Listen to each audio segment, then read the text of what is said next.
naman tayo sa triple integral. So, isang example lang siguro. Triple integral.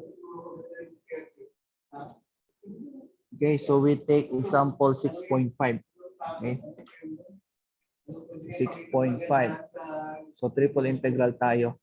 So, sa triple integral, ayan.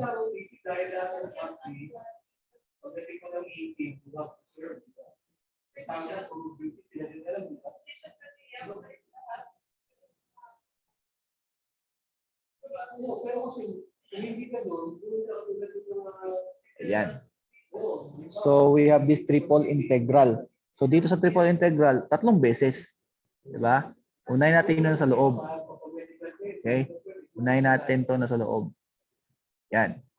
So, we have the integral of your z dz with limits from 0 to square root of 1 minus y squared. Integral ng z dz ay integral. Okay. Z dz is 1/2 z squared. So, limits is from 0 to 1 minus y squared. Square root nun. Okay? So, we have 1/2. So, z squared. So, we have a square root of 1 minus y squared, upper limit. Squared yun, di ba? Minus the lower limit, 0 squared. So, our answer is 1/2 times, makakancel lang yung square root sa squared, no? So, 1 minus y squared. Okay? So, yan yung ating sagot sa una, yung sa loob na integral, di ba? And then, so we now have itong kasunod. Itong kasunod, no? So, we have the integral. Okay? O, itong kasunod naman. Yan. So, you have the integral of your 1/2 1 minus y squared. We are now in terms of x. Okay? So, in terms of x tayo.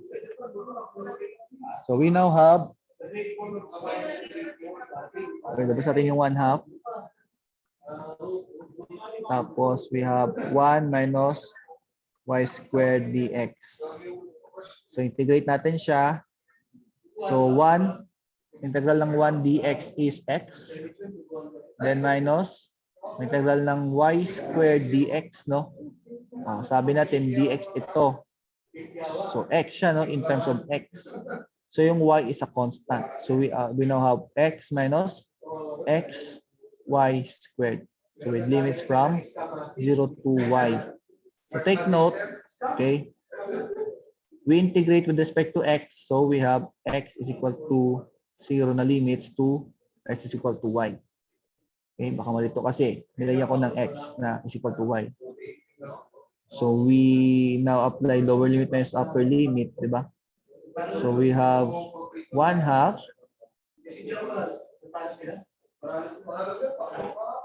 Tayo sa baba.